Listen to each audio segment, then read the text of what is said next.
The coffee had gone cold an hour ago, but Arthur Brennan didn't notice. He sat at the kitchen table, the same scarred oak table where he had eaten breakfast with Sarah for 43 years, and stared at the envelope in his hands. White official with the First National Bank logo embossed in blue. He didn't need to open it. He already knew what it said. Foreclosure. Final notice. April 15th, 2025.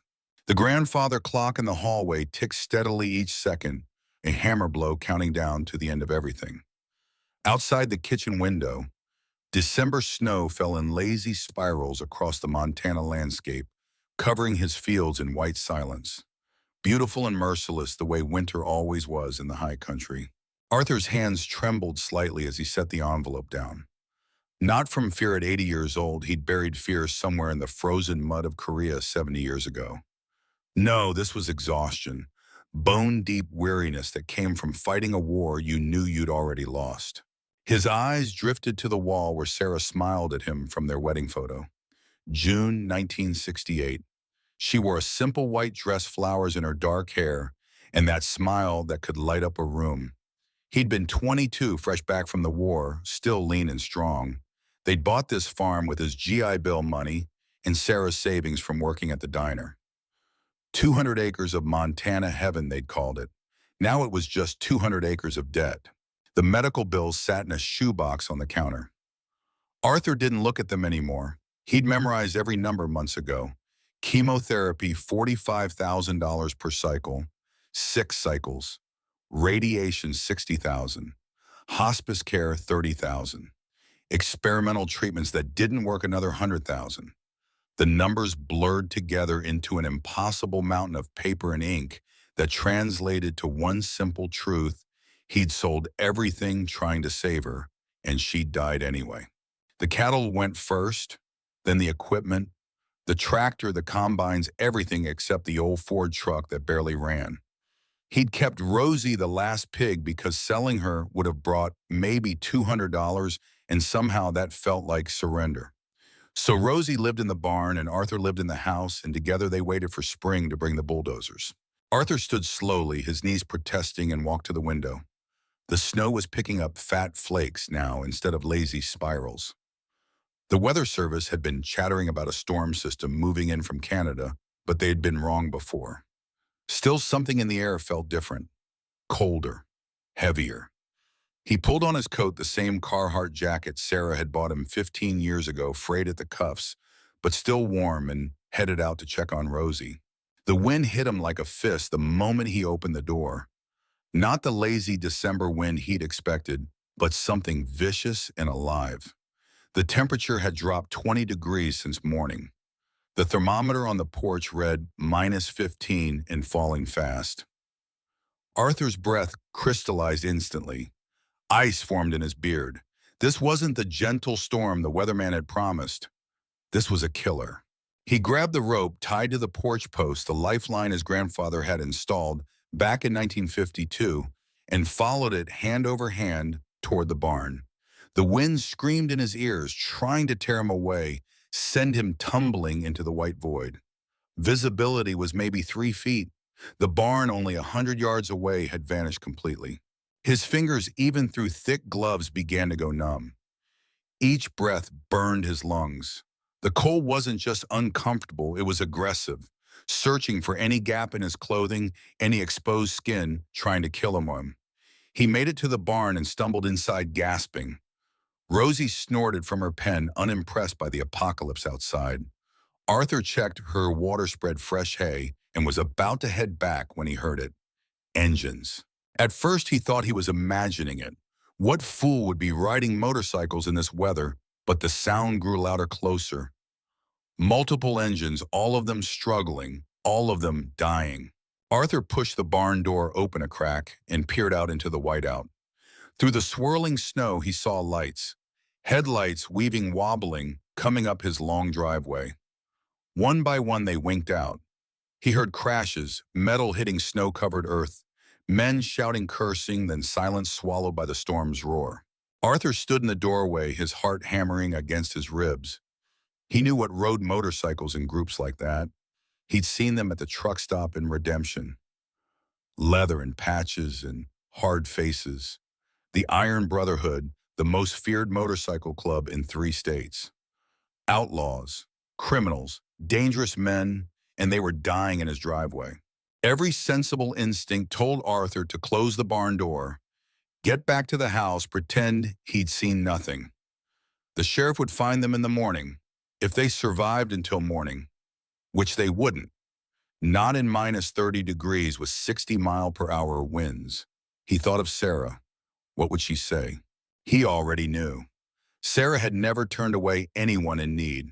She'd fed drifters during hard times, nursed injured hikers who got lost in the hills, even taken in a runaway teenager for a week until her parents came looking.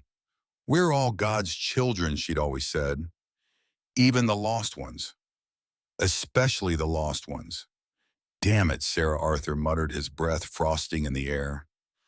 He grabbed the emergency lantern from the barn wall and ventured back into the storm. The cold was beyond anything he'd experienced. It didn't just chill, it attacked, a physical force trying to stop his heart, freeze his lungs mid-breath. Arthur could only see a few feet ahead, the lantern's light swallowed by swirling white. He found the first one at the end of the driveway. A massive man, easily 6'6", lay sprawled beside his toppled motorcycle. His leather jacket was covered in patches and road dirt, his face already turning blue beneath a thick beard. Arthur knelt beside him, checking for a pulse with shaking fingers. Still alive. Barely. "Hey!" Arthur shouted over the wind. "Can you hear me?" No response. The man's eyes were closed, his breathing shallow and irregular. Arthur looked at the man's size, then at his own 80-year-old frame. No way he could carry him. He'd have to drag him. He grabbed the man under the arms and pulled. It was like trying to drag a refrigerator through mud. His back screamed in protest, his knees threatening to buckle, but Arthur gritted his teeth and pulled harder. 1 foot, 2 feet. The barn was 100 yards away. It might as well have been 100 miles. He pulled anyway. The journey took 20 minutes. By the time Arthur dragged the first man into the barn, his lungs burned like he'd swallowed fire. His muscles trembled. His vision swam with dark spots. But he got the man inside, covered him with horse blankets, and then turned back to the door. There were more out there. He'd heard multiple crashes. Arthur went back into the storm. He found them scattered along the driveway like fallen soldiers. Some had crawled a few feet before collapsing. Others lay where they'd fallen, their motorcycles on top of them, or beside them, already being buried by snow. One by one, Arthur dragged them to the barn. A lean man with a scarred face and intelligent eyes. A younger one, maybe 25, with tattoos covering his neck. A stocky rider with a broken nose and split lip from his crash. Each one was a battle against the cold, against his failing body, against time itself. His heart was doing things it probably shouldn't at his age. His back felt like someone had driven railroad spikes into his spine. Twice he fell, and twice he got back up because stopping meant dying, and he was too stubborn to die. The last one was different. He lay at the very end of the driveway near the county road, his motorcycle on top of him, pinning him down. Even unconscious, even dying, there was something commanding about him. His face was weathered and scarred with a gray beard and eyes that even closed seemed dangerous. This had to be their leader. Arthur pushed the motorcycle off him, nearly threw his back out, doing it, and checked for injuries. Broken leg, definitely. Possibly broken ribs. But still breathing, however shallowly. "Come on, son," Arthur grunted, grabbing him under the arms. "Dying ain't allowed on my property." By the time Arthur dragged the last man into the barn, he couldn't feel his fingers or toes. His heart hammered erratically. His vision kept graying out at the edges. But all 19 men were inside, out of the wind, out of the killing cold. He counted them twice to be sure. 19. Every single one. Arthur stumbled to the old kerosene heater, the one Sarah had always complained used too much fuel, and fired it up. He set it in the middle of the barn and turned it to maximum. The temperature began to rise slowly, degree by precious degree, fighting back against the cold that had seeped into everything. Then Arthur collapsed onto a hay bale, gasping for air, his entire body shaking so violently he could barely hold himself upright. His coat was frozen stiff. Ice had formed in his beard and eyebrows. His lungs felt shredded. He'd just saved 19 members of the most dangerous motorcycle club in Montana. Sarah would have been proud. Or she'd have called him an idiot. Probably both. Arthur pulled his shotgun from where he'd left it by the door and laid it across his lap, just in case they woke up feeling ungrateful. Then he sat watching them, these 19 strangers dressed in leather and chains, as their blue lips slowly turned pink again, as their frozen limbs began to thaw. Outside, the blizzard raged on, but inside the barn, 19 men began to breathe a little easier. And Arthur Brennan, 80 years old and 4 months from losing everything, allowed himself a small smile. At least he'd die knowing he'd done something that mattered. The first one to wake was the giant Arthur had dragged in first. His eyes snapped open like a predator sensing danger. His hand immediately went to his belt, searching for a weapon that wasn't there. He sat up fast, then groaned and clutched his head, his face twisting in pain. "Easy there, son," Arthur said from his hay bale, not moving the shotgun. "You've got hypothermia and probably a concussion. Moving too quick will just make you puke." The giant's eyes found Arthur, then scanned the barn, rapidly taking in the other bodies laid out on the floor, the kerosene heater glowing orange, the horse blankets covering everyone, where his voice came out as a croak. "Where am I, my barn?" About 15 miles outside of Redemption, Montana. The others, the giant tried to stand, swayed dangerously and sat back down hard. "Are they all 19 of you? Live? Though I can't promise for how long if that storm doesn't break." Another man stirred, then another. Within 10 minutes, most of them were conscious, though all of them looked like they'd been through a war. They sat up slowly, looking around with the weary eyes of men who'd woken up in stranger places, but never quite like this. One of them, the lean man with the scarred face, crawled over to the unconscious leader. He checked his pulse, examined his leg with practiced efficiency, his fingers moving with the confidence of someone who'd done this before. Doc the giant asked, his voice tight with worry. "He's stable," the scarred man said. "Legs broken clean, ribs probably fractured, but he'll live." He looked at Arthur with sharp, assessing eyes. "You do this. Get us all inside." Arthur nodded. The bikers exchanged glances. Something passed between them. Surprise, respect, confusion. The giant spoke first.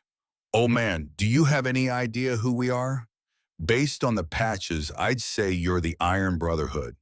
Based on the newspapers, I'd say you're trouble.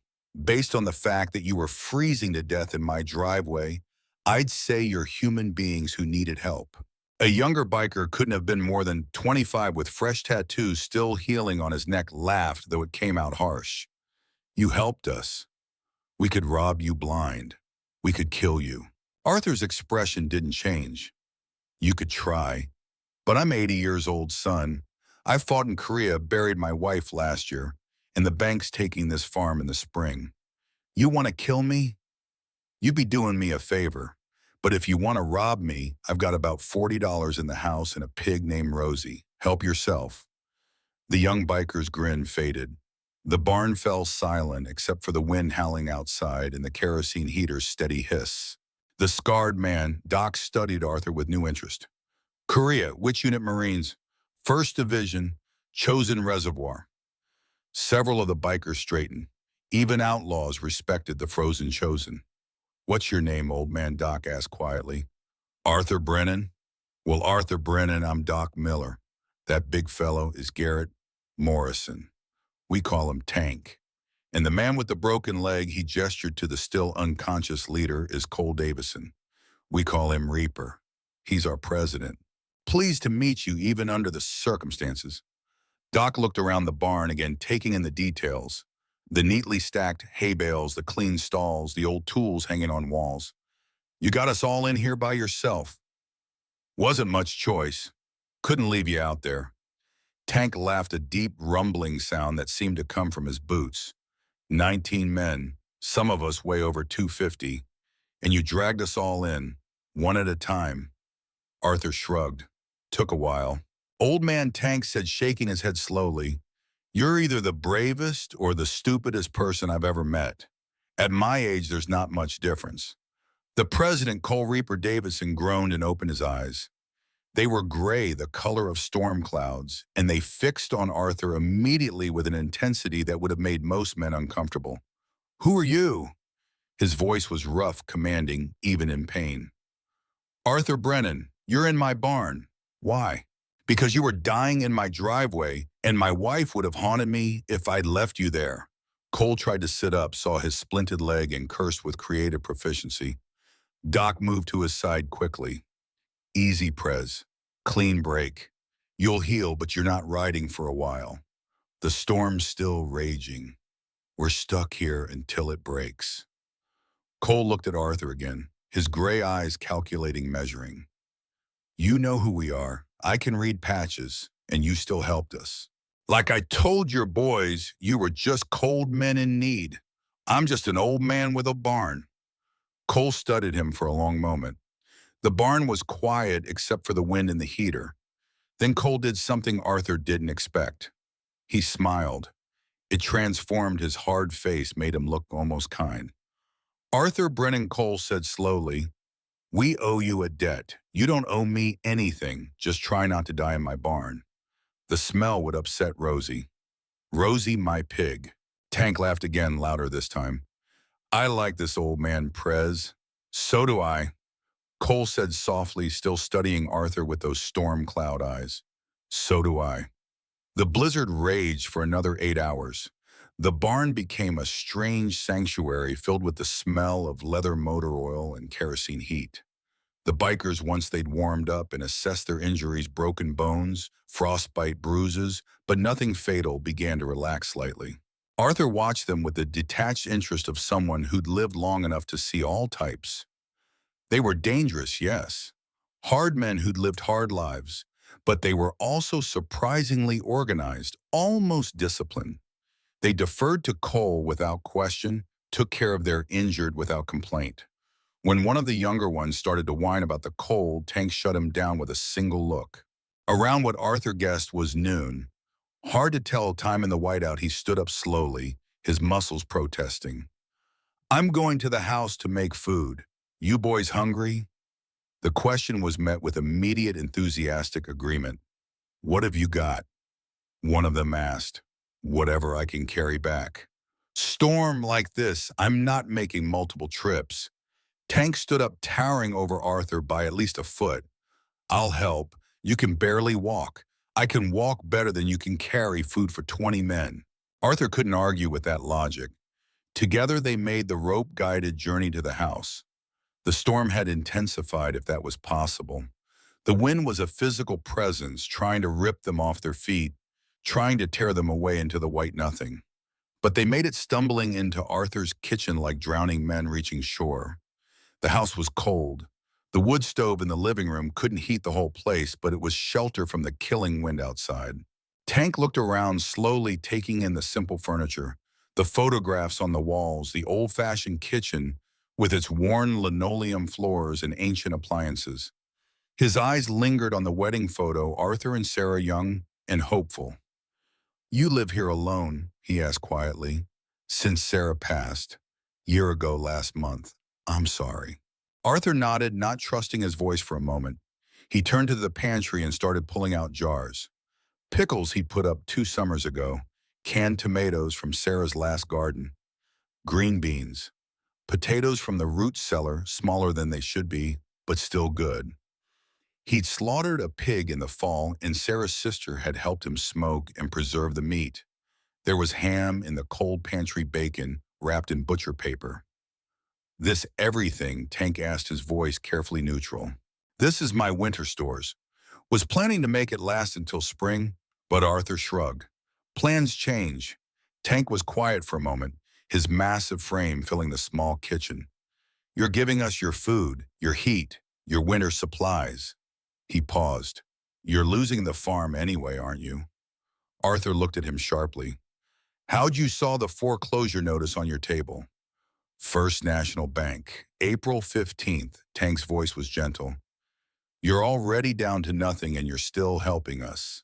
What else would I do? Tank didn't have an answer for that. They loaded everything into boxes, all of Arthur's carefully rationed winter food, the supplies he'd been stretching to last 4 more months. Tank carried most of it, his strength returning as he warmed up, and they made the treacherous trip back to the barn. Arthur fired up his old camping stove, the one he and Sarah had used on their honeymoon, back when Eisenhower was president. The stove still worked perfectly. They didn't make things like they used to. He made what his mother had called depression stew. Potatoes, ham, canned tomatoes, green beans, and whatever spices he could find, all thrown into his largest pot. The smell filled the barn almost immediately, rich and savory, and he heard stomachs rumbling all around him. While the stew cooked, he fried up bacon in his cast iron skillet and made biscuits in his Dutch oven, the way Sarah had taught him. The bikers watched in fascination as this 80-year-old man worked with the efficiency of a professional cook, never wasting a motion, never spilling a drop. When it was ready, Arthur served it in every bowl, cup, and container he'd brought from the house. The bikers ate like starving wolves, groaning with pleasure at the first hot food they'd had in who knew how long. "This is amazing," one of them said through a mouthful of biscuit, his eyes closed in appreciation. "This is basic country cooking," Arthur replied, ladling out more stew. "If you think this is good, you should have tasted Sarah's Sunday pot roast." "Tell us about her," Doc said quietly from his spot near Cole. Arthur hesitated. He hadn't talked about Sarah, really talked about her since the funeral. The folks in Redemption had offered condolences, awkward and well-meaning, but no one had asked him to remember her, to celebrate her. So he did. He told them about meeting her at a county fair in 1968. She'd been working the pie booth, and he'd been fresh back from Korea trying to figure out what normal life looked like. She'd beaten him at the ring toss and then asked him to buy her a lemonade. Their first date was a movie bullet with Steve McQueen, and she'd held his hand during the car chase scene. He told them about their wedding in the spring of 1969, a small ceremony at the Methodist church with maybe 30 people, about how they'd bought this farm with his GI Bill money and her savings from working at the diner, about how she couldn't have children, how it had broken her heart for years, but how she'd poured all that love into the farm, into the community, into him. He told them about her laugh, which could fill a room and make everyone else start laughing too, about her stubbornness, which matched his own and led to epic arguments that always ended with one of them, usually him, apologizing, about how she'd held his hand during his own health scares over the years, never once complaining about the bills that were piling up, never once suggesting he wasn't worth it. And he told them about the end, about the cancer that came quick and mean, discovered too late to do anything but fight, about how he'd sold everything they owned, the cattle, the equipment, everything but the farm itself, to pay for treatments that didn't work, about holding her hand as she slipped away, about her last words, "You take care of this place, Arthur. It's your home." About the silence that filled the house after so profound it was like a physical weight. When he finished, the barn was quiet except for the wind outside, which had finally started to ease. Cole spoke first, his voice rough. "You gave everything for her. She was everything. And now the bank's taking the farm." Arthur nodded. "Medical debt. They said I could file bankruptcy, start over, but Sarah and I, we believed in paying our debts. So I let them start foreclosure proceedings. In the spring, when the ground thaws, they'll bring in the bulldozers. Some developer from Helena wants to build a resort." "That's not right," Tank said, his voice hard. "That's the law," Arthur replied. "I made my choices. I'd make them again." The bikers looked at each other. Something passed between them, an unspoken communication that Arthur didn't quite understand. Cole was the one who spoke. "Arthur, you gave us your heat, your food, your winter stores. You dragged 19 strangers out of a blizzard knowing who we were, knowing we're dangerous. You know what that means to us? I did what anyone should do. But most people wouldn't. Most people would have called the cops and let us freeze. Hell, most people would have been too scared to even open their door. I'm too old to be scared of much anymore." That, Cole said, his gray eyes intense, "is exactly why we owe you a debt. And the Iron Brotherhood always pays its debts." Arthur started to protest, but Cole held up a hand, silencing him. I'm not asking your permission. I'm telling you, when you need us, we'll be there. I don't need. When you need us, Cole repeated, his voice leaving no room for argument. You call, promise me. Arthur looked around at the 19 men, all of them watching him. He saw respect in their eyes, gratitude, and something else, a fierce loyalty that he didn't quite understand but couldn't deny. All right, he said finally. If I need you, I'll call. Cole smiled. Good. The storm broke just before dawn. Arthur woke. He dozed off on the hay bale, his shotgun still across his lap, to silence. Real silence, the first in almost 24 hours. He pushed open the barn door and stepped into a transformed world. Everything was white. The farm, the fields, the distant mountains, all of it buried under 3 feet of fresh snow. The sun was just rising, turning the snow pink and gold, making the whole world look like it had been dipped in honey and rose petals. For a moment, Arthur forgot about the foreclosure, forgot about the debts and the loneliness and the slow dying of everything he'd built. He just stood there watching the sun rise over Montana and remembered why he'd fallen in love with this place. Quite a sight, Cole said from behind him. He'd hobbled over on a makeshift crutch, his broken leg wrapped tight in the splint Doc had fashioned from barn wood and rope. Montana morning, Arthur said. Sarah used to love mornings like this. She dragged me out of bed just to watch the sunrise. They stood together in comfortable silence, watching the light spread across the snow. The bikers spent the next few hours digging out their motorcycles, checking engines, making repairs. To Arthur's surprise, they knew their machines inside and out. These weren't just riders, they were mechanics engineers. Even the younger ones worked with practiced efficiency, their hands sure and steady despite the cold. Tank had his bike running within an hour, the engine roaring to life like it was happy to be awake. Doc showed the others how to clear ice from carburetors, how to check for damage from the cold. Before they left, they did something Arthur didn't expect. They cleared his driveway. All of them, even Cole with his broken leg propped up on Tank's bike, worked together to shovel a path from the barn to the house to the county road. It took hours. The sun was high by the time they finished, and Arthur's driveway looked better than it had in years. You didn't have to do that, Arthur said, watching them work. Yes, we did, Tank replied, not stopping his shoveling. When they were finally ready to leave, Cole was the last to approach. He had ridden in the sidecar of Doc's bike, his broken legs sticking out awkwardly wrapped in blankets. Before Doc started the engine, Cole handed Arthur something. A burner phone. One number in there, Cole said, mine. You ever need anything, and I mean anything, you call, day or night. You understand? I understand. But I won't need. Promise me you'll keep it. Promise me you'll call if you need us. Arthur looked at the cheap phone, then at Cole's earnest face. I promise. Good. Cole extended his hand. Arthur shook it, surprised by the strength in the man's grip despite his injuries. We pay our debts, Arthur. Remember that? Then they were gone. 19 motorcycles roaring to life, heading back down the county road, in a line, their engines echoing off the snow-covered hills. Arthur watched until they disappeared over the horizon, the sound fading into memory. He looked at the phone in his hand, then slipped it into his pocket. He didn't expect to ever use it. He was wrong. Winter passed slowly each day, blending into the next. Arthur fell into his routines, feeding Rosie, keeping the wood stove burning, rationing his depleted food stores. The pantry that had been full in November was nearly empty by February. He'd given the bikers almost everything, and while he didn't regret it, hunger was a constant companion now. He lost weight, 25 pounds, maybe more. His clothes hung loose on his frame. Sometimes when he looked in the mirror, he saw his father's face staring back, the same gaunt cheeks, the same hollow eyes that had marked his father's final years during the Dust Bowl. But he kept going, kept waking up, kept tending the farm even though it wouldn't be his much longer. The letters started coming in March. First from First National Bank, formal notices about the foreclosure sale scheduled for April 15th.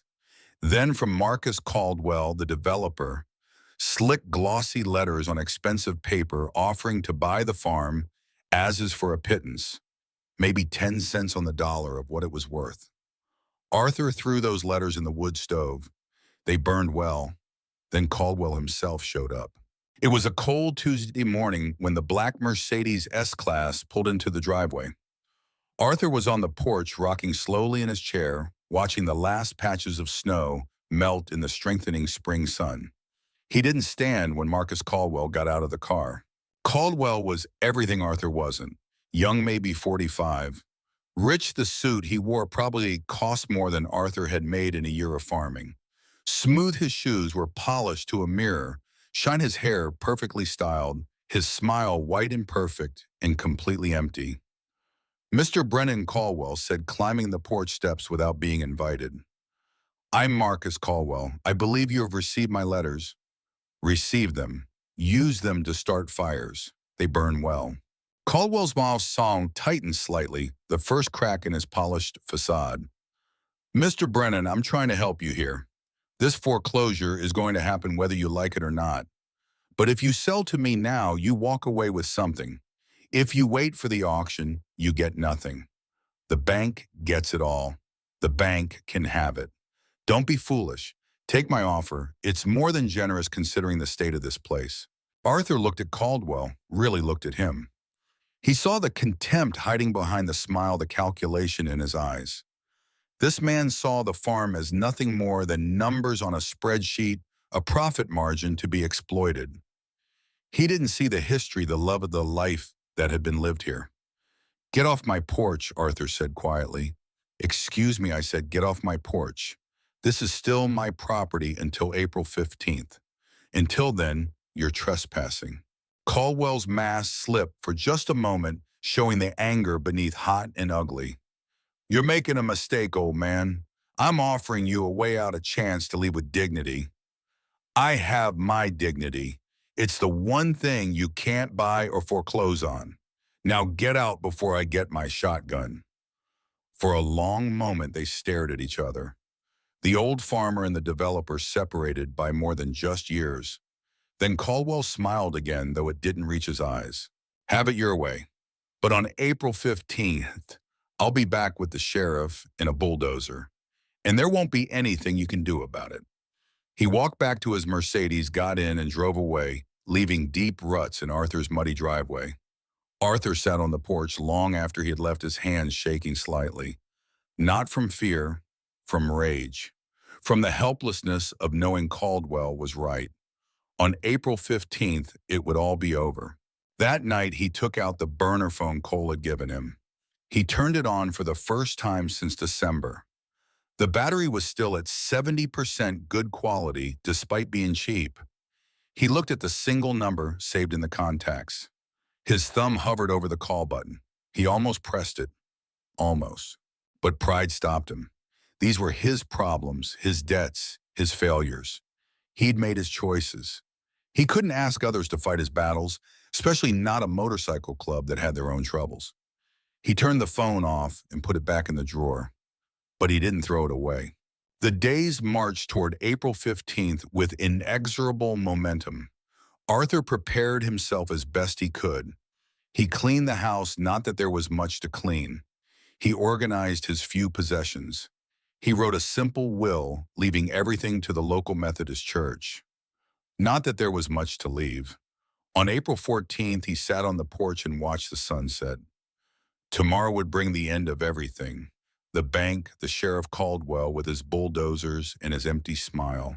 Arthur wasn't afraid. He'd faced death before in the frozen hills of Korea, in the hospital rooms where Sarah had fought and lost. Death was familiar, almost comfortable. But losing the farm felt different. This wasn't just losing property. This was losing the last piece of Sarah, the last testament to their life together. He sat there until the stars came out, until the temperature dropped and his breath frosted in the air. Then he went inside, climbed into the bed he'd shared with Sarah for 43 years, and tried to sleep. Tomorrow would come whether he was ready or not.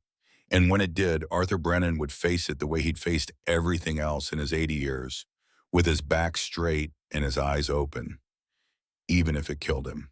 April 15th dawned with the kind of crystalline clarity that made Montana famous. The sky stretched endless and blue, unmarred by clouds, and the morning sun painted the mountains in shades of gold and amber. It was the kind of morning that promised hope, new beginnings, fresh starts. Arthur Brennan knew better. He'd been awake since 4, unable to sleep, watching the darkness give way to gray and then to light. Now he stood in front of the bathroom mirror, carefully shaving with the straight razor that had been his father's. His hands were steady. Whatever else happened today, he'd meet it with dignity. He dressed in his Sunday suit, the same black suit he had worn to Sarah's funeral, cleaned and pressed with care. White shirt, bolo tie with the turquoise clasp Sarah had given him on their 20th anniversary. His good boots polished until they shone. If this was the end, he'd meet it properly dressed. He made coffee, the last of the good beans, and scrambled the final 2 eggs from his neighbor's chickens. He'd sold his own hens last week. Everything had to go eventually. He ate slowly, savoring every bite, watching the sun climb higher through the kitchen window. The clock ticked steadily toward 10 o'clock, the appointed time. At 9:30, he loaded his shotgun and walked out to the porch. He settled into his rocking chair, the gun across his lap, and waited. They arrived precisely at 10. First came Sheriff Jackson Warren's patrol car rolling up the driveway at careful speed. The sheriff got out slowly, looking uncomfortable in his pressed uniform. He'd known Arthur for 30 years, had eaten Sarah's cooking at church potlucks, had borrowed Arthur's tractor more than once. Now he was here to evict him. Behind the sheriff came the black Mercedes, polished and gleaming. Marcus Caldwell emerged looking like he'd stepped out of a magazine, tailored suit, designer sunglasses, that empty smile firmly in place. Then came the machinery, a flatbed truck carrying a yellow bulldozer, 2 more trucks with security personnel, 6 large men in sunglasses who were clearly hired muscle pretending to be legitimate contractors. And at the back, almost as an afterthought, a white van with a local TV station's logo. Caldwell had invited the press. He wanted witnesses to his victory. Arthur didn't move from his rocking chair.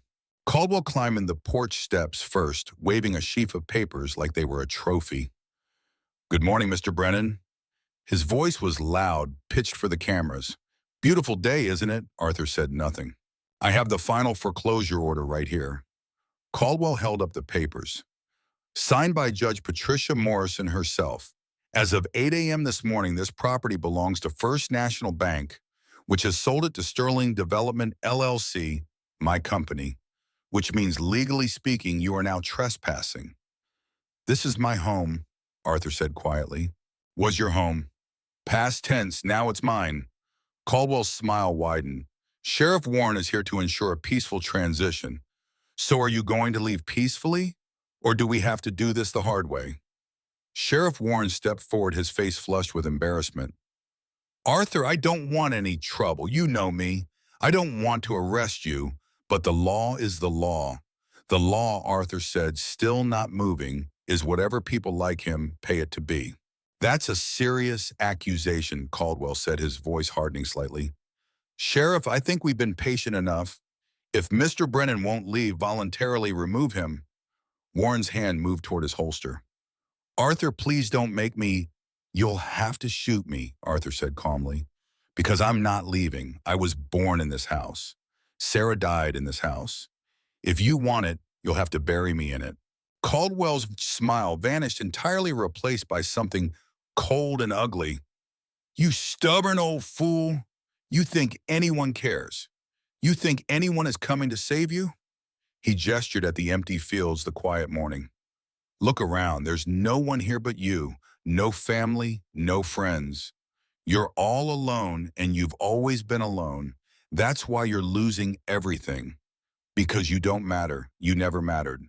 The words hit harder than Arthur expected, because part of him, the tired, grieving part that had been alone for a year, believed them. Sheriff Warren's hand was on his holster, now his deputies getting out of their cars, hands on their weapons. "Arthur, I'm going to count to 3. If you don't stand up and walk away, I'm going to have to—" Arthur's phone rang. Not the burner phone. His regular cell phone, the one he'd managed to keep active with the last of his money.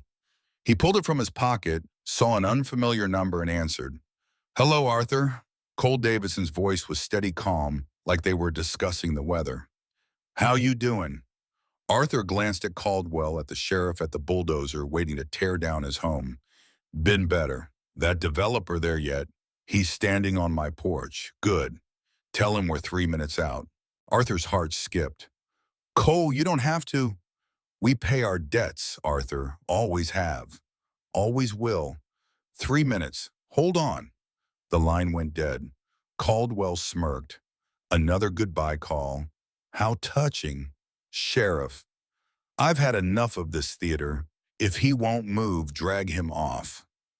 The sheriff stepped forward reluctantly, his deputies flanking him, hands on their weapons.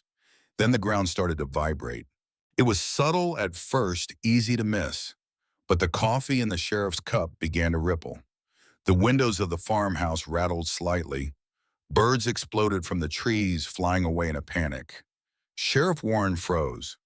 What the... The vibration became a rumble. The rumble became a roar. Caldwell turned toward the county road, his face confused. Is that thunder? No, Arthur said quietly, standing up for the first time. That's my family. The eastern horizon turned black. They came over the rise like an avalanche of steel and chrome. Not 20 motorcycles, but hundreds. The Iron Brotherhood had returned, and they'd brought every chapter, every affiliate, every friend they had. The machine stretched as far as the eye could see, a river of motorcycles flowing toward the farm. The roar was deafening, a physical force that shook the ground like an earthquake. The sheer number of them was overwhelming, impossible. Caldwell's face went white. This can't be. The motorcycles poured into Arthur's property, surrounding it in a living wall of leather and steel. They didn't stop at the driveway. They drove across the fields, parked in the yard, lined the fence lines. Within minutes, the farm was surrounded by at least 400 bikers. All of them sitting on their machines, engines idling, staring at Caldwell and the sheriff with expressions that promised violence. Cole dismounted from his bike, his leg fully healed now, and walked through the sea of motorcycles toward the porch. The crowd parted for him like water. Behind him came Tank Doc and dozens of others Arthur recognized from the barn, but also hundreds he didn't, all wearing different patches, different colors, united by one thing: debt. Cole climbed the porch steps slowly, deliberately. He didn't look at Caldwell or the sheriff. He looked at Arthur. You called, Cole said simply. You came, Arthur replied, his voice thick with emotion.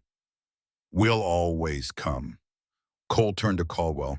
You're on our friend's property. Leave. Caldwell found his voice, though it came out shaky. This is bank property now. I have the legal documents. I have the law on my side.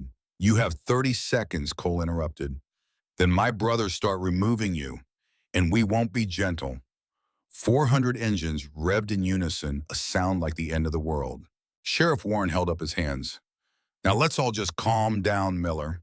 Cole's voice cut through the noise. The sheriff's first name spoken with quiet authority. You're a good man, I know that, but you're also on the wrong side of this. Step away.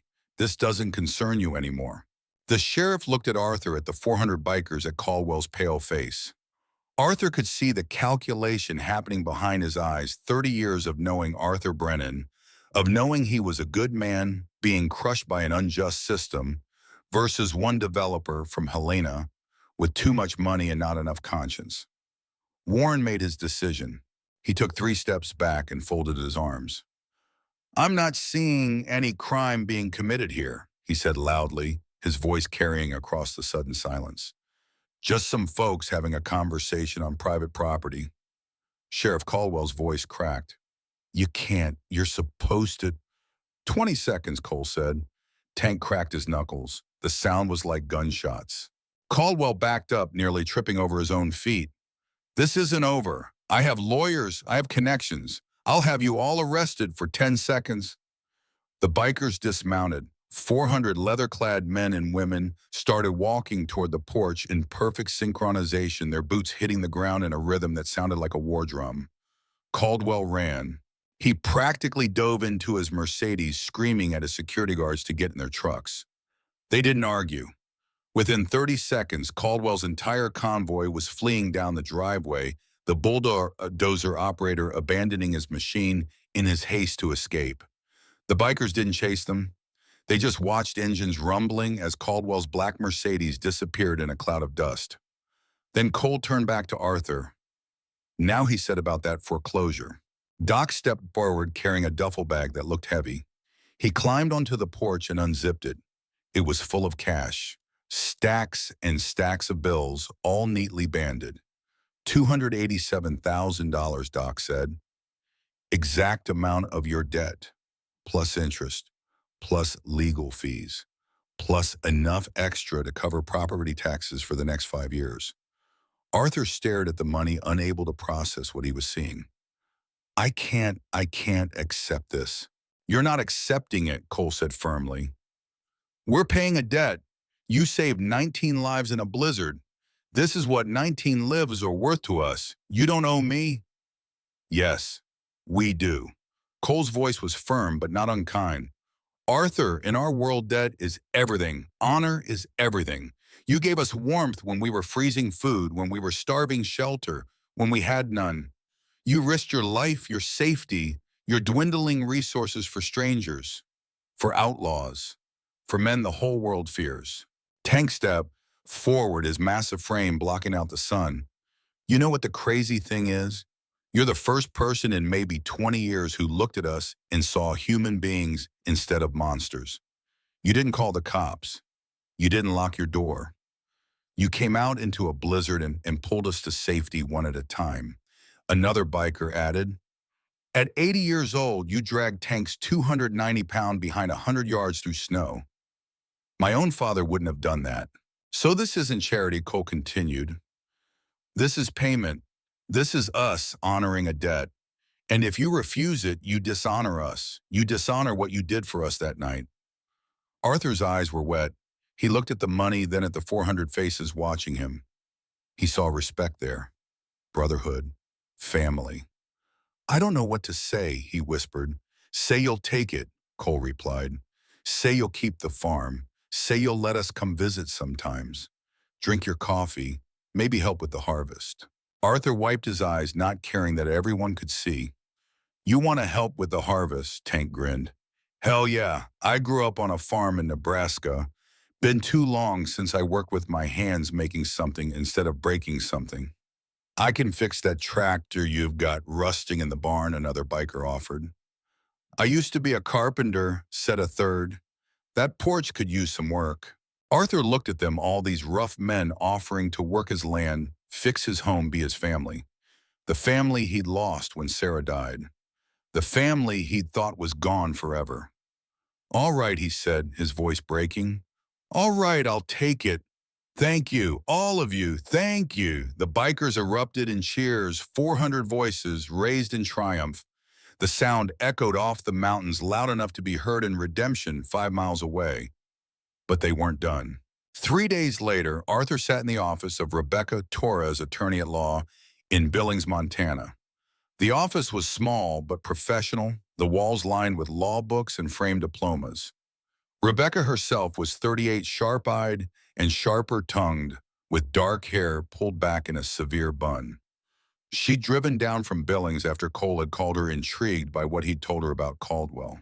Now she sat across from Arthur, several thick folders spread across her desk, her expression grim. Mr. Brennan, she said, I need to show you something. She opened the first folder. Inside were newspaper clippings, legal documents, photographs. Marcus Caldwell has been running this scam across Montana for 3 years. You're not his first victim. You're his 12th. Arthur leaned forward, studying the documents. Faces stared back at him from the photographs.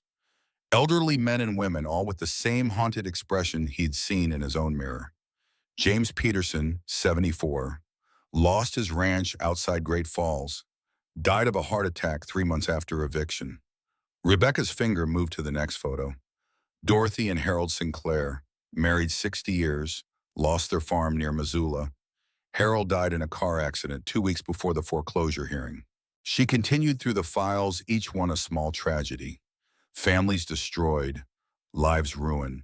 Some had died. Others had disappeared, broken by the loss of everything they'd built. Caldwell has a pattern, Rebecca said. He identifies properties with elderly owners who have medical debt.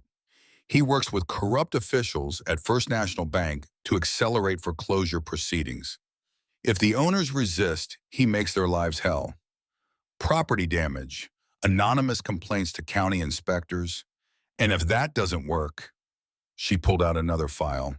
This one contained police reports, accident investigations. 4 deaths in 3 years, all ruled accidents. But the pattern is clear: 2 car accidents with cut brake lines that were never properly investigated. 1 house fire that started mysteriously in the electrical system. 1 fall down the stairs that witnesses say looked more like a push. Arthur felt cold. He tried to kill me. Your truck's brake line? Rebecca nodded. That fits his pattern perfectly. You're lucky you're a mechanic. Most of his victims weren't. Why hasn't anyone stopped him? Rebecca's expression darkened. Because he's protected. His father is Senator Edward Caldwell. Marcus has connections everywhere: judges, bank officials, county, assessors, even some state police. He's been untouchable. Has been. Arthur caught the past tense. Rebecca smiled for the first time, and it was predatory. Your biker friends are very resourceful, Mr. Brennan. They've spent the last week gathering evidence I've been trying to collect for 2 years. Financial records, email correspondence, witness statements, physical evidence. They hacked his computers, interviewed his victims, traced his money. She pulled out a thumb drive. Everything's on here, enough to bury Caldwell and everyone who helped him. Fraud, racketeering, bribery, conspiracy to commit murder. We're talking federal charges, 25 to life if he's convicted. What do you need from me? Your testimony, your evidence, and your willingness to go public. Caldwell will fight this with everything he has. It won't be easy. Arthur thought of Sarah, of the farm, of the 11 other families who'd lost everything. When do we start? Rebecca's smile widened. We already have. I filed the lawsuit this morning. Federal prosecutors are reviewing the evidence. And I've scheduled a press conference for tomorrow. She paused, her expression softening slightly. Mr. Brennan, you should know this is going to get ugly. Caldwell will come after you. He'll try to discredit you, intimidate you, maybe worse. Arthur thought of 400 motorcycles, of Cole's promise, of Tank's grin. Let him try. But Caldwell moved faster than any of them expected. That night, Arthur was woken by the sound of breaking glass. He grabbed his shotgun and ran downstairs in time to see flames licking up the kitchen curtains. Molotov cocktail through the window. Classic intimidation tactic. Arthur grabbed the fire extinguisher from under the sink and put out the flames before they could spread. The damage was minimal: some burned curtains, scorched walls, broken glass. But the message was clear. Back off or next time you burn. Arthur called the sheriff. Warren came out, personally took statements, photographed the evidence. But they both knew nothing would come of it. No witnesses, no proof. The next morning, Arthur found his water well had been poisoned. Someone had dumped chemicals down it overnight. The water ran brown and stank of chlorine. Testing would take weeks. Until then, he had no water. That afternoon, his mailbox was destroyed, run over by a truck that left no identifying marks.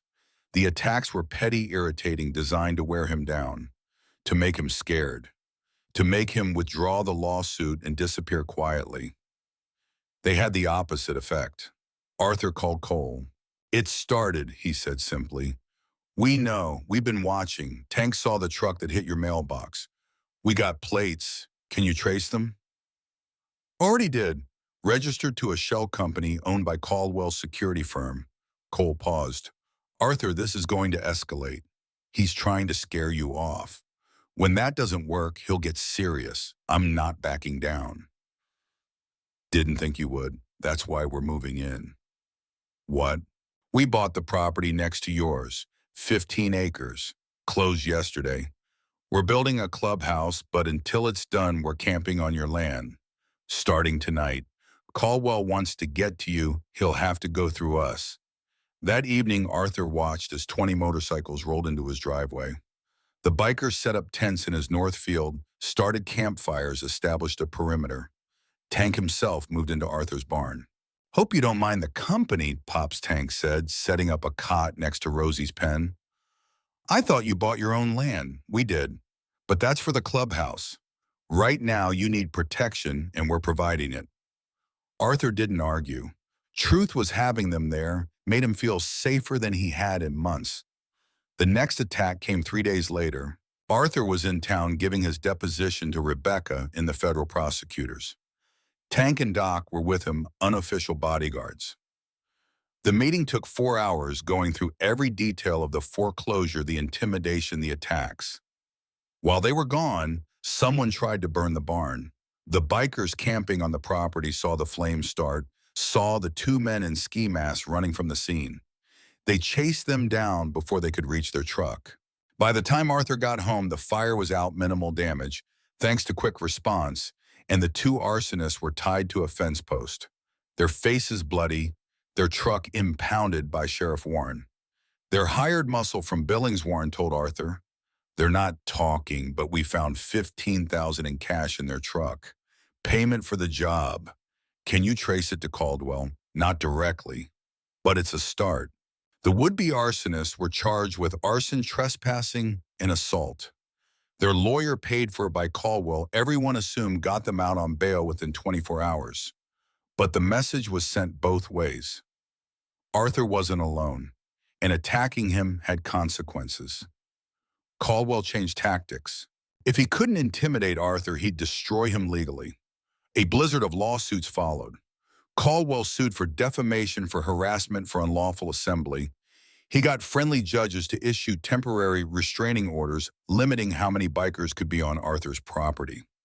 The legal bills started piling up. Rebecca was working pro bono, but court costs, filing fees, and expert witnesses cost money.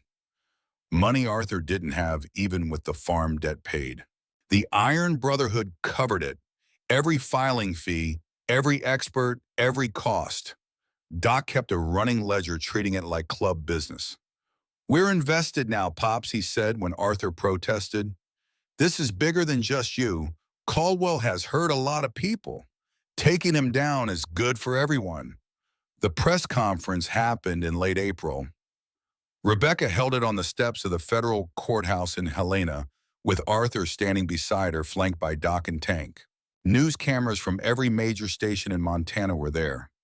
National outlets, too. This story had legs.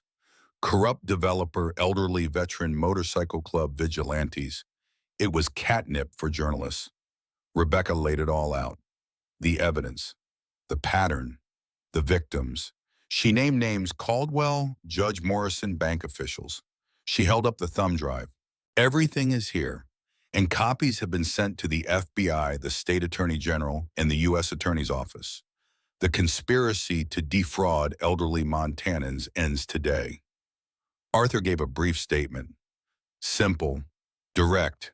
"I'm an 80-year-old man who almost lost everything to a corrupt system. But I'm still here, and I'm going to make sure Marcus Caldwell answers for what he's done. Not just to me, but to the 11 families before me. Justice delayed isn't justice denied, not anymore." The press ate it up. By that evening, the story was on every news channel in the state. By the next morning, it had gone national. The pressure on Caldwell was immense. His business partners started distancing themselves. His bank froze lines of credit, worried about liability. Even his father, the senator, issued a statement saying Marcus was on his own in this matter. But Caldwell wasn't done. 2 weeks after the press conference, Rebecca Torres was driving home from her office when a pickup truck ran her off the highway. Her car rolled 3 times before coming to rest in a ditch. She was alive barely, but in critical condition. Broken ribs, punctured lung, severe head trauma. The doctors put her in a medically induced coma. The truck that hit her was never found. No witnesses, no cameras on that stretch of highway. But everyone knew.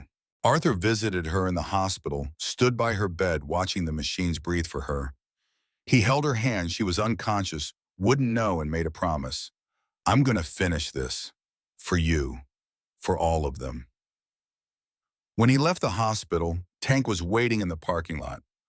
Cole wants to see you, Tank said. All of us. Tonight. Club business. They rode to the property the bikers had bought, where construction on the clubhouse had already begun. The building was half finished, but the main hall was usable.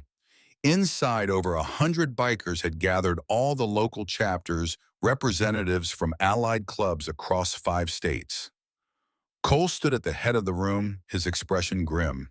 Rebecca Torres is in a coma because she stood up for Arthur, he said without preamble. Because she tried to bring down a corrupt system. Caldwell did this. We all know it. The question is, what are we going to do about it? Arthur stood. Nothing illegal. We do this the right way or we're no better than him. The right way got Rebecca put in a hospital, someone said from the back. The right way is the only way that lasts, Arthur replied. You want revenge? I get it. But revenge doesn't change the system. Justice does. We have the evidence. We have the support. We finish what Rebecca started, legally, properly, so it sticks. Cole studied him for a long moment, then nodded. Arthur's right. We do this clean. But his voice hardened. We also make damn sure Caldwell doesn't hurt anyone else while we're waiting for the law to catch up. From now on, nobody connected to this case goes anywhere alone. We watch each other. We protect each other. And if Caldwell or his people make one more move, we respond. Legal and hard. The room erupted in agreement. Over the next 3 weeks, the Iron Brotherhood became Arthur's shadow. Anywhere he went, he had escorts. His property was under 24-hour guard. The bikers who weren't on watch duty worked the farm planting crops, fixing equipment, preparing for harvest. The farm started to look alive again. The fields that had lain fallow were planted with wheat. The barn got a new roof. The house got repairs it had needed for years. Even Rosie got a new pen with actual functioning gates. Arthur protested at first, but Tank shut him down. Your family, Pops. This is what family does. The legal case moved forward. Federal prosecutors, galvanized by the attack on Rebecca and the media attention, fast-tracked their investigation. They subpoenaed bank records, email servers, phone records. They brought in forensic accountants. What they found was staggering.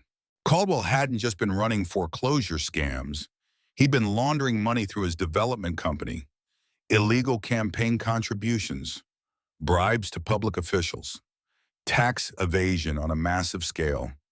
The foreclosure scheme was just one piece of a much larger criminal enterprise. Judge Patricia Morrison was arrested first. The evidence of her taking bribes was overwhelming: wire transfers, emails, even recordings. She was disbarred immediately and faced federal corruption charges. Then came the bank officials. 3 vice presidents at First National Bank, all involved in the scheme. They'd been falsifying documents, accelerating foreclosures, splitting profits with Caldwell. The dominoes started falling. By early May, federal prosecutors had built a case against Caldwell that was bulletproof. 47 federal counts: fraud, racketeering, conspiracy, bribery, money laundering. If convicted on all counts, he faced life in prison. On May 12th, FBI agents raided Caldwell's office in Helena, his home in Big Sky, and his construction company headquarters. They seized computers, files, records. They froze his bank accounts. Marcus Caldwell was arrested that afternoon in front of news cameras, led away in handcuffs while screaming about his rights and his lawyers. His bail hearing was 3 days later. The prosecutor argued he was a flight risk. He had offshore accounts connections in countries without extradition. The judge agreed. Bail denied. Caldwell would wait for his trial in federal detention. Arthur watched the news coverage from his living room, surrounded by bikers who'd become his family. When they showed Caldwell being led away in an orange jumpsuit, the room erupted in cheers. But Arthur didn't cheer. He thought of the 11 families before him, of Rebecca still in a coma, of Sarah who would never see justice done. It's not over, he said quietly. Cole, sitting beside him, nodded. Not until he's convicted. Not until everyone he hurt gets restitution. Not until the system is fixed so this can't happen again. That's a tall order. That's what Rebecca was working on before Cole stopped. That's what we're working on now. The lawsuit she filed before the accident, we're pursuing it. Class action. All 12 families. We've got lawyers lined up. That'll take years. Good things usually do. Cole looked at Arthur. You in it for the long haul, old man? Arthur smiled. At my age, the long haul might not be that long, but yeah, I'm in it. 3 weeks later, Rebecca Torres woke up. Arthur was there when she opened her eyes, sitting by her hospital bed with a terrible coffee from the cafeteria. Her eyes fluttered open, confused and unfocused, then found his face. Did we win? Her voice was barely a whisper, raw from the breathing tube. Arthur smiled, tears streaming down his face. We're winning. Caldwell's in jail. His whole operation is falling apart. And you're awake. That's the biggest win of all. Rebecca's hand found his, her grip weak but determined. Then let's finish it. And they did. The trial of Marcus Caldwell began in September and lasted 6 weeks. The evidence was overwhelming. Prosecutors brought in victim after victim, elderly men and women who'd lost everything. They showed emails where Caldwell joked about clearing out the old folks. They played recordings of him instructing his people to make it hurt. The jury deliberated for 3 hours. Guilty on all 47 counts. Sentencing came in November. The judge, a federal appointee with no connection to Caldwell, showed no mercy. Mr. Caldwell, you preyed on the most vulnerable members of our society. You used the law as a weapon. You destroyed lives for profit. You showed no remorse, no empathy, no humanity. 25 years in federal prison. No possibility of parole. Marcus Caldwell, 45 years old, would be 70 before he saw freedom again, if he lived that long. The civil lawsuit settled in December. The bank, facing its own criminal liability, agreed to a $30 million settlement to be divided among Caldwell's 12 victims. Arthur's share was $2.5 million. He gave most of it away to the Methodist Church, to veterans organizations, to a scholarship fund Rebecca had set up for rural Montana students. He kept enough to ensure the farm would survive, that he'd never be hungry again, that he could hire help when he needed it. The rest went to fixing the damage Caldwell had caused. On a cold Saturday in mid-December, exactly 1 year after the blizzard, Arthur stood on his porch watching the Iron Brotherhood raise the frame for their new clubhouse. The building was beautiful timber and stone designed to fit the Montana landscape. It would have a meeting hall, a garage for motorcycle repairs, a community center open to the town, and office space for Rebecca's Legal Aid Foundation. Tank was directing the construction, his voice booming across the property. Doc was arguing with the electrician about wiring. Cole was reviewing blueprints with the architect. And everywhere bikers worked, hammering, sawing, carrying, building, creating something permanent. Arthur's phone rang, the regular one, not the burner he'd finally thrown away after Cole had programmed his number into Arthur's real phone. Hello, Mr. Brennan. This is Dr. Patterson from Billings Memorial. I'm calling about Rebecca Torres. Arthur's heart clenched. Is she? She's fine. Better than fine, actually. She's been released. Full recovery. She wanted me to call you, tell you she'll be by tomorrow to go over the final settlement papers. Arthur closed his eyes, relief washing over him. Thank you, doctor.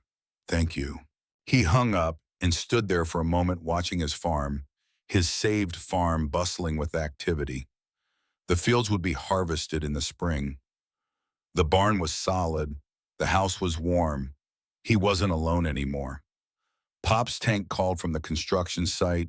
You gonna stand there all day, or you gonna come tell us where you want the memorial garden? The memorial garden. They decided to dedicate part of the clubhouse grounds to all the victims of predatory foreclosure. A place to remember, to honor, to ensure it never happened again. Sarah would be listed there, and the 11 others who'd lost everything. Arthur walked down from the porch, his boots crunching in the December snow, toward his family. Tomorrow would bring new challenges. There was always another fight, another wrong to right, But today was for building, for hope, for family. And Arthur Brennan, 81 years old and still standing, couldn't think of a better way to spend it. As summer turned to fall, life on the farm settled into new rhythms. Arthur hired two young veterans to help with the work. Men who needed purpose, needed healing, needed family. They lived in the renovated bunkhouse Tank had built, worked the fields, and slowly started to heal. The clubhouse became a community center exactly as they had envisioned. Local kids came for after-school programs. Veterans gathered for support groups. The town of Redemption, initially skeptical of having a biker clubhouse nearby, had embraced it completely. Tank's Garage sponsored a Little League team. Doc taught free motorcycle safety courses. The women of the club ran a food bank. The Iron Brotherhood had become part of the community's fabric. In October, Arthur's doctor gave him news he'd been expecting, but dreading. His heart was failing. Congestive heart failure, probably caused by the strain of that night in the blizzard, though the doctor was too polite to say it. Maybe a year left, probably less. Can you fix it, Arthur asked. At your age with your history, surgery would kill you. We can manage symptoms, keep you comfortable. But I'm dying. We're all dying, Mr. Brennan. You're just on a faster timeline than most. Arthur took the news calmly. He had lived 81 years, most of them good. He'd loved deeply, fought hard, made a difference. What more could a man ask? He didn't tell anyone at first. Didn't want the pity, the hovering, the sadness. But Tank figured it out when he found Arthur's pills, the new prescriptions for heart failure. How long? Tank asked quietly. Doctor says maybe a year. Tank sat down heavily on the porch step, his big frame shaking. Pops, there has to be something. There isn't, and that's okay. Arthur put a hand on Tank's shoulder. I've had a good run, son, better than I deserved. This last year especially, finding you boys saving the farm, seeing justice done. That's more than most men get. What do you need? Arthur thought about it. I need to make sure the farm continues, that it stays in good hands, that it keeps being what it's become, a place of healing, of family. Over the next weeks, Arthur worked with Rebecca to set up a trust. The farm would be owned by the Iron Brotherhood, held in perpetuity as a community center and veteran support facility. The wheat fields would be worked by veterans who needed jobs. Profits would fund the Sarah Brennan Foundation. It would never be sold, never be developed, never be lost to foreclosure. Arthur's legacy would be permanent. He told the others about his diagnosis in November, gathered them all in the clubhouse on a cold Saturday morning. Cole took it hard, his face going pale. There has to be treatment. Experimental stuff. We'll pay for it. There's nothing, Cole. And I wouldn't want it if there was. I'm 81. I've lived a full life. I'm ready. We're not ready to lose you, Arthur smiled. You're not losing me. I'll be right here. In the land, in the clubhouse, in everything we built together. I'm not going anywhere that matters. They spent the day telling stories, making plans, saying things that needed to be said before time ran out. Doc cried, which Arthur had never seen. Tank got angry, then sad, then quietly accepting. The younger bikers looked lost. Many of them had found father figures in the club, and Arthur had become the grandfather they'd never had. I need you all to promise me something, Arthur said as evening fell. When I'm gone, keep this going. Keep helping people. Keep being family to those who need it. Don't let my dying slow down the good work we started. We promise, Pops. Cole said, his voice rough. We promise. Winter came early that year, snow falling in mid-November.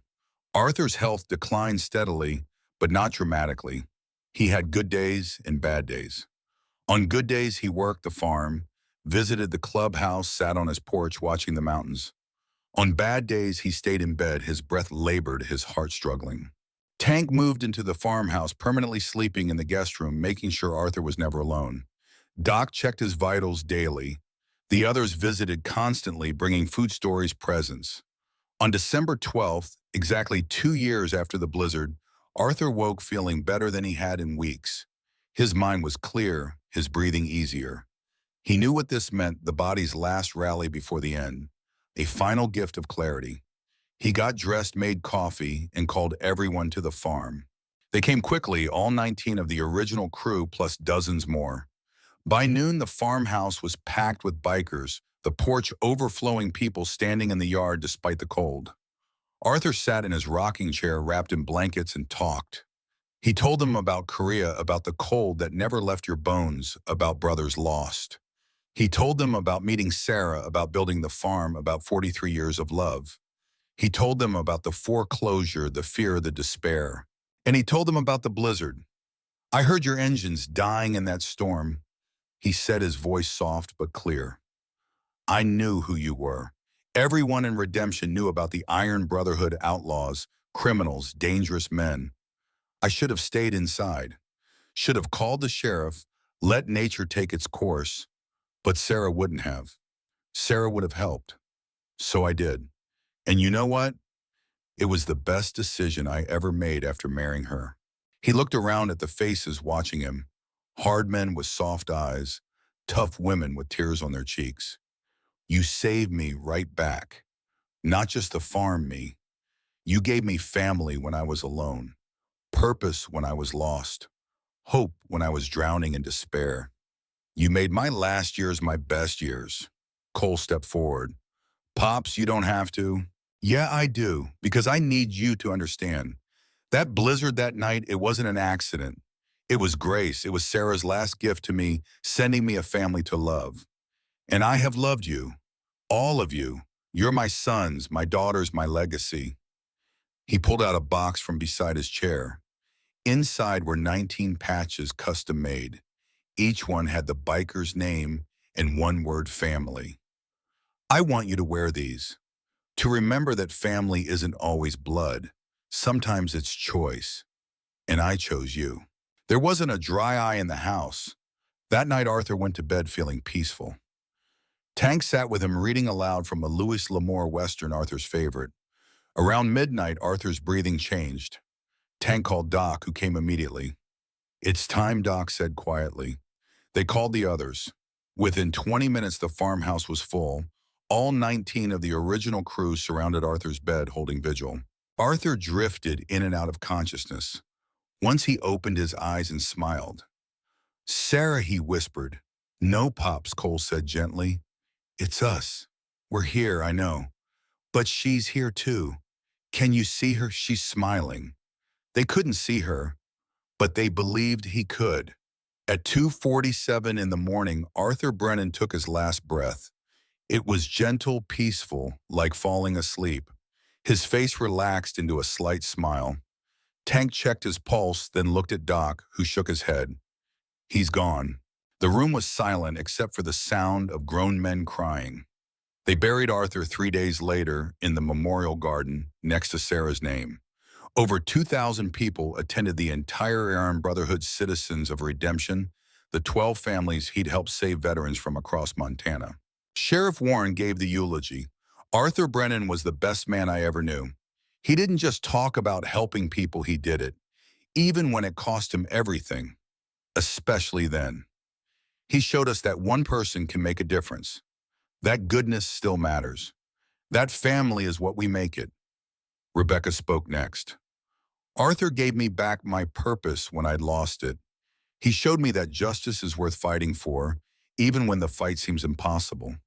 He saved more than farms, he saved souls. Cole spoke last. 2 years ago, 19 of us were dying in a blizzard. This man, this 80-year-old man who owed us nothing, dragged us one by one to safety. He gave us warmth, food, shelter. He gave us his winter stores knowing he'd go hungry later. He gave us everything. His voice broke. We thought we were paying him back by saving his farm. But that wasn't the debt. The debt was that he showed us what we could be. Not outlaws, not criminals, but family, brothers, men who help those in need no matter the cost. Arthur Brennan made us better, and we'll spend the rest of our lives trying to deserve what he gave us. They lowered Arthur's casket into the ground next to where Sarah's name was carved. Someone had already added Arthur's name below hers with the dates in one line. He saved strangers and called them family. As the crowd dispersed, Tank stayed behind. He stood alone at the grave, this massive man who'd been saved from a blizzard and found a father. "We'll keep the promise, Pops," he said quietly. "We'll keep helping people. Keep being family. Keep making you proud." The wind whispered through the wheat fields, carrying his words away into the Montana sky. 1 year later, the second annual Iron Brotherhood Family Day was bigger than the first. Over 3,000 people attended. The farm was thriving, worked by a crew of 8 veterans who lived in the expanded bunkhouse. The Sarah Brennan Foundation had helped 42 families avoid foreclosure. The clubhouse hosted community events twice a week.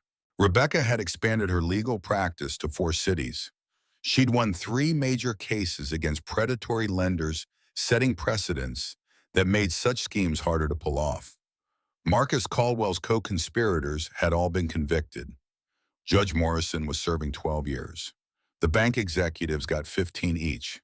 The whole corrupt network had been dismantled. Tank stood on the stage looking out at the crowd. "We gather here to remember Arthur Brennan, who taught us that family isn't about blood, it's about showing up when people need you, about doing the right thing even when it's hard, about never giving up even when you're facing impossible odds." He gestured to the memorial garden where Arthur and Sarah's names were carved in stone. "Pops isn't really gone. He's in every family we help, every veteran we hire, every kid who comes to our after-school program. He's in the wheat growing in these fields, the roof over our heads, the purpose in our hearts." The crowd was silent, listening. 2 years ago, 19 of us should have died in a blizzard. One man decided we were worth saving. He dragged us to safety, fed us from his own winter stores, and asked nothing in return. Then when we tried to repay him, he turned it into something bigger. A movement, a family, a legacy. Tank's voice grew stronger. "Arthur Brennan showed us that you're never too old to make a difference, never too broken to heal, never too alone to find family. And we're going to spend the rest of our lives proving he was right." The crowd erupted in applause. Later that evening, as the sun set over the Montana mountains, the original 19 gathered at Arthur's grave. They did this every year now on the anniversary of his death. They brought beer, told stories, remembered. Cole poured a beer on the ground, the old ritual. "To Pops, still teaching us, still guiding us, still loved." "To Pops," they echoed. Doc spoke next. "You know what I realize? Arthur didn't save us in that blizzard. I mean, yeah, he literally saved our lives. But the real saving came after. He showed us we could be more than what the world expected, more than outlaws. We could be healers, helpers, family. He gave us permission to be good," Tank added. "And damn, it feels better than anything we'd been before." They sat in comfortable silence as the stars came out. The farmhouse glowed with warm, light veterans inside preparing dinner. Laughing, living. The clubhouse buzzed with activity, a community meeting about expanding the food bank. Everything Arthur had built was thriving. "You think he knew?" one of the younger bikers asked. "That helping us would turn into all this?" Cole smiled. "Nah, he just saw men who needed help and helped them. Everything else, that was just Arthur being Arthur. Doing the right thing and letting the consequences sort themselves out." "Best kind of man," Tank said quietly. "The best," they all agreed. As they sat there, the wind picked up, carrying the scent of wheat and pine and fresh earth. It rustled through the memorial garden, through the growing crops, through the lives they'd all built in this place. And if you listened carefully in that wind, you could almost hear it, an old man's laugh, warm and approving. Sarah's voice joining in. The sound of family, the kind that transcends death and time, and everything that tries to tear people apart. The Iron Brotherhood had learned a truth that night in the blizzard, a truth they'd carry forever. Family isn't about blood, it's about showing up, about sacrifice, about seeing someone in need and saying, "Not on my watch." Arthur Brennan had lived that truth, and in doing so, he created something that would outlast him by generations, a family bound not by genetics, but by gratitude, purpose, and love. The wheat fields whispered in the darkness. The mountains stood eternal. And in the memorial garden, two names carved in stone rested side by side, united in death as they'd been in life. Arthur and Sarah Brennan, beloved, remembered, forever home. The stars came out over Montana, bright and endless, and the Iron Brotherhood sat vigil through the night, protecting, honoring, continuing the work of one stubborn old man who'd looked at dying outlaws and seen sons. And somewhere beyond the stars, Arthur Brennan smiled. His work was done. His family would carry it forward. He could rest now beside Sarah, knowing their farm would never be lost again. Home, family, legacy, forever.